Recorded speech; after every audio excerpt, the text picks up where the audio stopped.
Welcome welcome welcome to my channel mathematics pedagogy. और प्यारे बच्चों, आप सब कैसे हैं? ठीक है। चलिए, आज हम करने वाले हैं class 10th chapter number 1 real numbers में करेंगे हम आज फंडामेंटल थ्योरम ऑफ अर्थमेटिक और उससे रिलेटेड क्वेश्चंस करेंगे। लास्ट में प्रैक्टिस क्वेश्चंस रहेंगे। चलिए शुरू करते हैं। देखिए, ये है fundamental theorem of arithmetic. Fundamental theorem of arithmetic की स्टेटमेंट क्या है? चलिए पढ़ते हैं। Every composite number can be factorised as the product of primes and this prime factorisation is unique apart from the order in which prime factors occur. आया कुछ समझ में आप लोगों को? नहीं आ रहा? चलो कोई नहीं, बताते हैं। Every composite number can be factorised. हर एक कंपोजिट नंबर को प्राइम नंबर की प्रोडक्ट में फैक्टराइज किया जा सकता है और ये फैक्टराइजेशन जो है वो यूनिक हो गई। यानी जो फैक्टराइजेशन होगी उसमें जो प्राइम नंबर्स होंगे वो यूनिक होंगे, वो नंबर वही रहने वाले हैं। ठीक है। ऑर्डर आगे पीछे हो सकता है, नंबर आगे पीछे हो सकते हैं। ठीक है, तो चलिए समझते हैं इसको। इस पूरी स्टेटमेंट का निचोड़ क्या है? पूरा मतलब इसका एक लाइन में लिख के बता दूं तुम्हें मैं। Composite number equal to product of primes.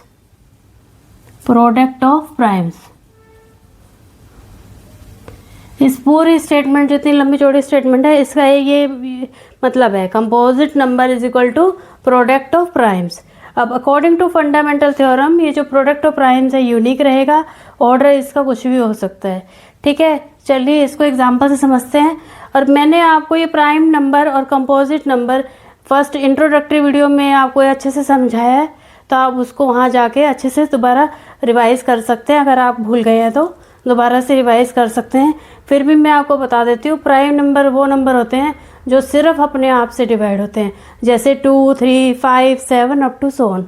और कंपोजिट नंबर वो होते हैं जो अपने आप से तो डिवाइड होते ही होते हैं और दूसरे नंबरों से भी डिवाइड होते हैं, जैसे 4, 6, 8, 9, 10, 12 एट्सेट्रा। ठीक है। अब ये स्टेटमेंट को प्रूव करने के लिए हम एक और एग्जाम्पल लेते हैं। जैसे हमने एक और नंबर लिया 230। ठीक है, इसको प्राइम फैक्टराइजेशन में लिखना है, तो पहले इसके फैक्टर करेंगे, प्राइम फैक्टराइजेशन करेंगे 230 का प्राइम फैक्टराइजेशन करने के लिए 2 से डिवाइड करेंगे। क्या आएगा? 150।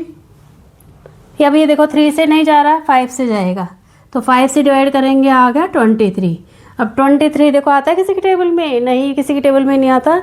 ये एक प्राइम नंबर है, तो अब ये प्राइम फैक्टराइजेशन को हम यहीं छोड़ देंगे। अब 230 किसके इक्वल आ गया? 2 × 5 × 23। 230 का क्या प्रोडक्ट आ गया, क्या फैक्टराइजेशन आ गया?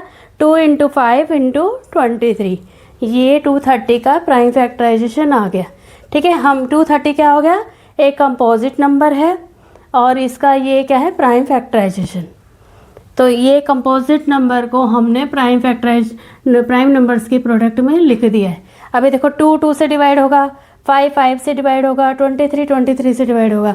ये तीनों क्या है? Prime number. और 230 क्या कंपोजिट नंबर है। ठीक है। अब ये देखो ऑर्डर क्या है। अब ऑर्डर के बारे में बताते हैं। जैसे 230 है, अगर मैं 230 को 2 से डिवाइड करके 5 से करती पहले, तो क्या आता आएगा?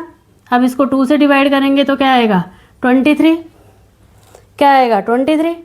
तो देखो वही है, फैक्टर तो वही आ रहे हैं। यहाँ पे 2 5 23 थे, यहाँ पे 5 2 23 है। ऑर्डर फैक्टर वही है, फैक्टर यूनिक है, बस क्या चेंज हो गया? ऑर्डर चेंज हो गया। यहाँ 2 5 23 था, यहाँ 5 2 23 हो गया।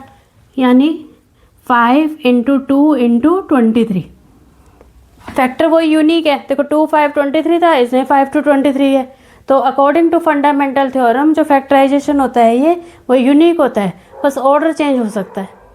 ठीक है, क्लियर?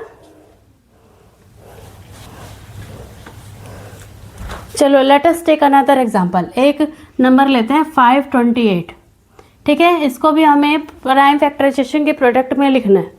ठीक है, तो इसका हम प्राइम फैक्टर करते हैं 528 का, 8 है पीछे, तो ये 2 4 से जाएगा, तो 2 से करेंगे हम। 2 2 ज़ा 4, 2 6 ज़ा 12, 2 4 ज़ा 8। अब 2 से करो, 2 1 ज़ा 2, 2 3 ज़ा 6, 2 2 ज़ा 4, फिर अगेन 2 से क्या आएगा 6 6, फिर 2 से करो क्या आएगा 3 3। तो अब किससे करेंगे, 2 से तो जाएगा नहीं, 3 से करेंगे तो क्या आएगा 11। ठीक है, अब यहाँ 2 कितने टाइम्स है, 4 टाइम्स है, 3 कितने टाइम्स है, 1 और 11। तो अब इसको लिख देते हैं हम 2⁴ इंटू 3 इंटू 11, यानी हाँ क्या है ये 528 को हमने लिख दिया 2⁴ इंटू 3 इंटू 11। ये 2 भी प्राइम है, 3 भी प्राइम नंबर है, 11 भी प्राइम नंबर है, और 528 क्या है, कंपोजिट नंबर। ये कंपोजिट नंबर है तो इसके फैक्टर हो गए। अब 2 3 11 प्राइम नंबर है, इनका फर्दर डिवीज़न नहीं हो सकता। ठीक है, जो फैक्टर है वो यूनिक रहेगा, बस ये ऑर्डर चेंज हो सकता है। इसके लिए हम एक उसको दोबारा फैक्टराइजेशन करके दिखाते हैं 528। अब हम 2 से ना करके इसको 3 से करते हैं, तो क्या आएगा 5 3 1 जा 3, 3 7 जा 21, 3 6 जा 18। अब 2 से करो क्या आएगा 8 8। ठीक है, अब 11 से कर दो तो क्या आ गया 8, 2 से करो 4, फिर 2 से किया 2। अब ये देखो फैक्टर वही है, 4 2 भी 4 टाइम्स है, 2 4 टाइम्स है, 3 और 11 है, फैक्टर वही है, बस ऑर्डर बदल गया। 3 इंटू 2 इंटू 11, फिर 2 कितने टाइम्स है, 3 टाइम है। ठीक है, आया समझ में। अब आप ये देखो 3 1 टाइम है, 3 1 टाइम, 2 4 टाइम है, तो 1 टाइम ये, 1 टाइम 2 1 टाइम ये, और ये 3 टाइम, यानी 4 टाइम और 11। फैक्टर वही है, यूनिक है, बस ऑर्डर बदल गया है फैक्टर का। ठीक है, आया समझ में। तो यही फंडामेंटल थ्योरम ऑफ अर्थमेटिक कहती है कि जो फैक्टराइजेशन है किसी भी कंपोजिट नंबर का, जो प्राइम फैक्टराइजेशन होगा उसमें जो फैक्टर हैं वो यूनिक रहेंगे, बट ऑर्डर चेंज डिफरेंट हो सकता है। ठीक है, क्लियर। प्रैक्टिस के लिए क्वेश्चन लेते हैं। Explain why 3 multiplied by 5 multiplied by 7 plus 7 is a composite number. हमें ये प्रूव करना है क्या ये नंबर कंपोजिट नंबर है।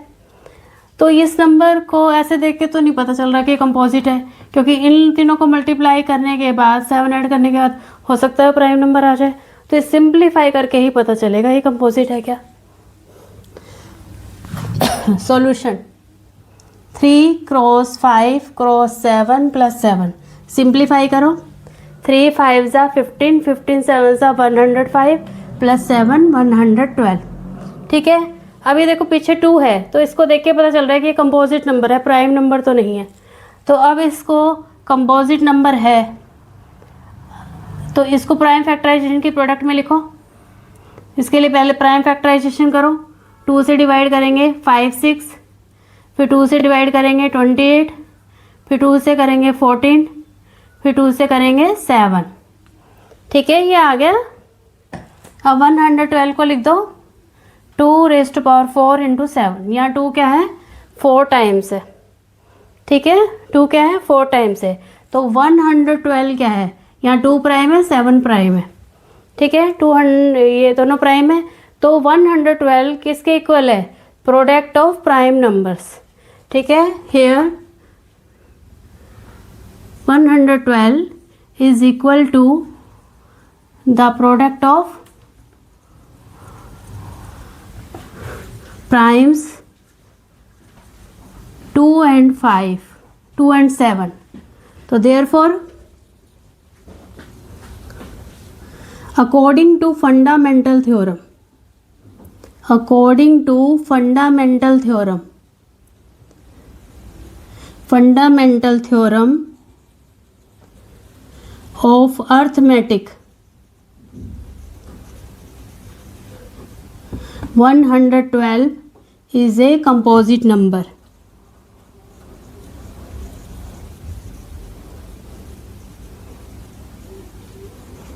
ठीक है, clear. Let us take another question for practice. Can the number 16 raised to power n being a natural number and with the digit 0, give reason. ये कह रहा है कि जो number 16 raise to power n है क्या वो एंड होगा with the digit 0, give reason. इसका क्या मतलब है? n यहाँ पर क्या है? Natural number. आपको नंबर दिया हुआ है 16 raise to power n. We have, हमारे पास क्या है? 16 रेज टू पावर n. तो इसने कहा है कि n जो है वो नेचुरल नंबर है. तो क्या number 0 and with 0? And with 0 का मतलब ये है कि जब n की वैल्यू पुट की जाएंगी, जैसे n 1 रखा है तो n raise to power n 1 रखा तो 16 आ गया. n 2 रखा तो 16 रेज टू पावर 2 यानी 16 इंटू 16 आ गया. ऐसे n 3 रखेंगे तो 16 raise to power 3 equal to 16 into 16 आ गया. तो आप कुछ नंबर तक तो कर लोगे, आगे कहाँ तक मल्टीप्लाई करोगे? तो आपको ये चेक करना है, ये बताना है कि जो ये n की वैल्यू रखने के बाद जो प्रोडक्ट आएगा उसका यूनिट डिजिट 0 होगा क्या, ये बताना है. तो अब इतना तो हम सिंप्लीफाई करेंगे नहीं. इसको करने का मेथड क्या है? तो देखो,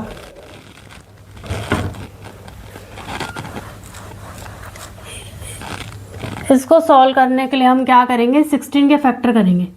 16 के फैक्टर क्या आएंगे? 2 प्राइम फैक्टराइजेशन से करो. 16 के फैक्टर 2 से 8, 2 से किया 4, 2 से किया फिर 2. तो 2 कितने टाइम्स आ गया? 4 टाइम्स. तो 16 क्या आ गया? 2 रेज टू पावर 4. और 16n क्या हो जाएगा? 2 raise to power 4 raise to power n. तुमने एक्सपोनेंशियल वाला चैप्टर पढ़ा था 9th में. तो जब पावर है 2 की पावर 4 और इसकी पावर 4, तो ये क्या हो जाएगा? 2 raise to power 4n. Clear? ये क्या हो गया? 2 रेज टू पावर 4n. तो in factorization of 16n, 16 raise to power n के प्राइम फैक्टराइजेशन में सिर्फ एक ही प्राइम फैक्टर है, वो है 2. ठीक है. अब किसी भी नंबर का यूनिट डिजिट 0 अगर होगा तो वो नंबर 5 से डिवाइड होगा.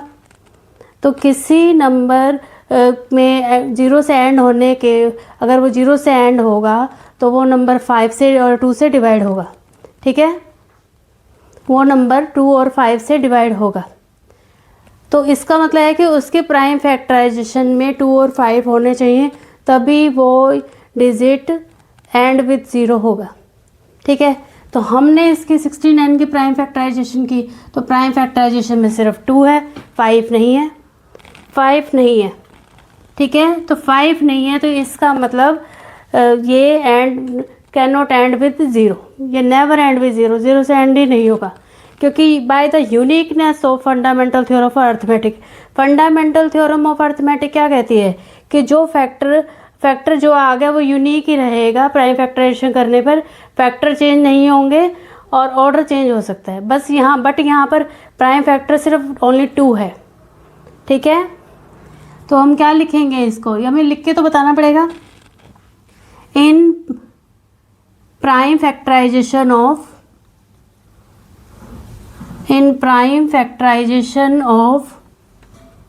16n there is only one prime factor which is true. ठीक है. which is 2. 5 does not occur in prime factorization of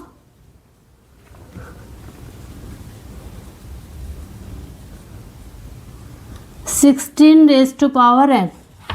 जो 5 है वो अकर नहीं करता. ठीक है. That means 16 raise to power n can not end with digit 0. ठीक है. क्लियर?